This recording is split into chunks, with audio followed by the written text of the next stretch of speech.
Now let's try to solve a simple DC shunt motor problem here. A 120 volt shunt motor has an armature current of 50 amperes. If the field circuit resistance is 80 ohms, determine the line current and kilowatt input to the motor.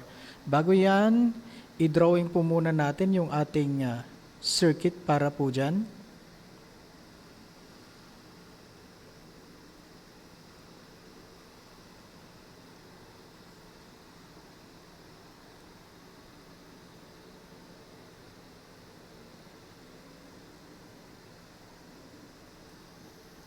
Nalagyan na po natin yung mga given. Yung terminal voltage po natin, that is 120 volts. So, ito yung positive and yung negative niya. Then, meron tayong armature current of 50 amperes. So, IA is 50 amperes. And then, yung kanyang field circuit resistance is 80 ohms. So, yung RSH po natin, that is 80 ohms. Ngayon, ang hinahanap po natin, that is the line current and kilowatt input to the motor.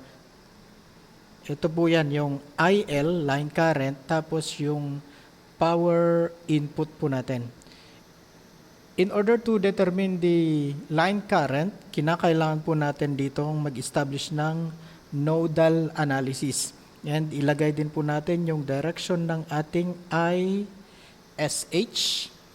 Then by using Kirchhoff's current law, KCL, doon po tayo sa node A, that is summation of current in is equal to summation of current out.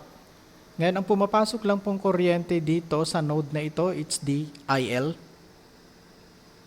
And yung IA and also ISH, lumalabas po dito sa node. So that is equal to current output, that is IA plus ISH. Given na po yung ating IA, that is 50 amperes, hahanapin po natin yung ating ISH. Now, by using Ohm's law, ISH is equal to VSH, dito po tayo, all over RSH. Ngunit, with this circuit, shunt motor, yung ating pong shunt field ay konektado po in parallel with our terminal voltage. Ibig sabihin po, ito po ay terminal equal to the terminal voltage, that is 120 volts. So, 120 volts, divide po natin ito ng 80 ohms. This will give us 120, divide that by 80, 1.5 amperes. Substitute natin po yung value ng ISH dito sa equation na to. We will be having IL is equal to, the value of IA is 50 amperes. So plus 1.5 amperes, this will give us 51.5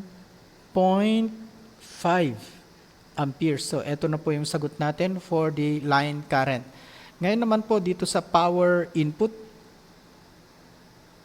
using the formula for the power, current times voltage, dahil ito po yung mas applicable ngayon, yung kuryente na kukunin po natin, dahil power input po yan, that is the line current, and yung ating pong voltage is the terminal voltage, that is 120 volts.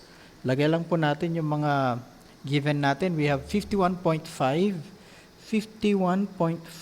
amperes. Multiply natin ito ng 120 volts.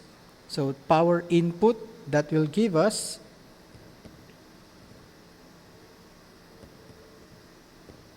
6,180 watts. Ngunit yung requirement po sa problem natin is in terms of kilowatt. So, ibig sabihin po, divide natin ito ng 1,000. That will give us, power input is 6.18 kilowatts. So, yun po yung mga sagot natin for IL and the power input. We have here a similar problem. A shunt motor on a 240 volt line has an armature current of 75 amperes.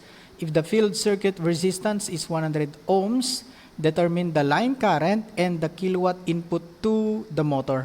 Again po, drawing po natin yung ating circuit dyan. That is a shunt motor.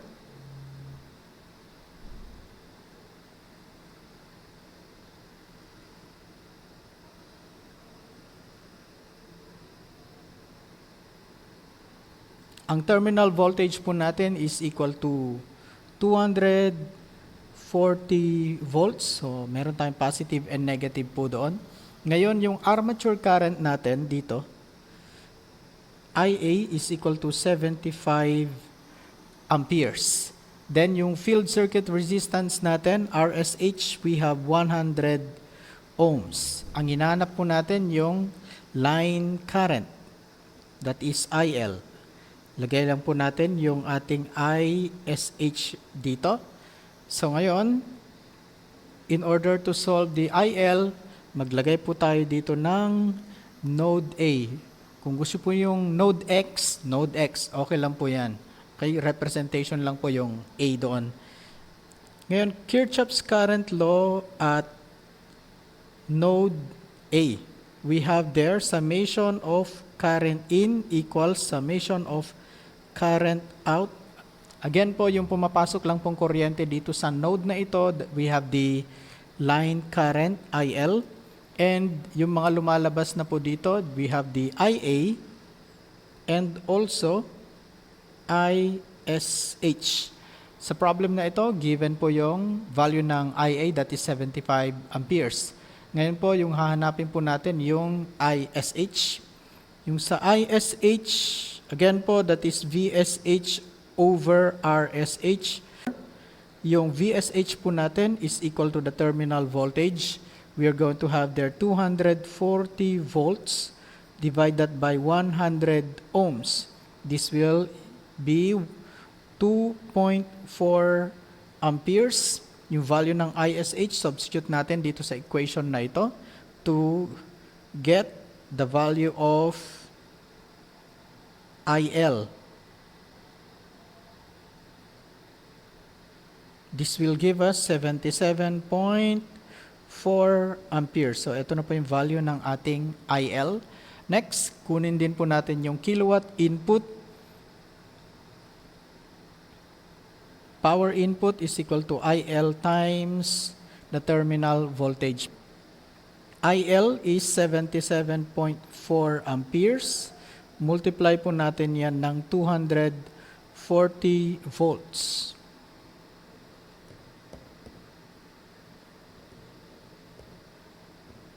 This will give us 18,576 watts. Again po, yung hinahanap po natin dyan is the kilowatt input. So, divide natin ito ng 1,000. This will give us 18.576 kilowatts. So, yun po yung sagot natin for the line current and the power input.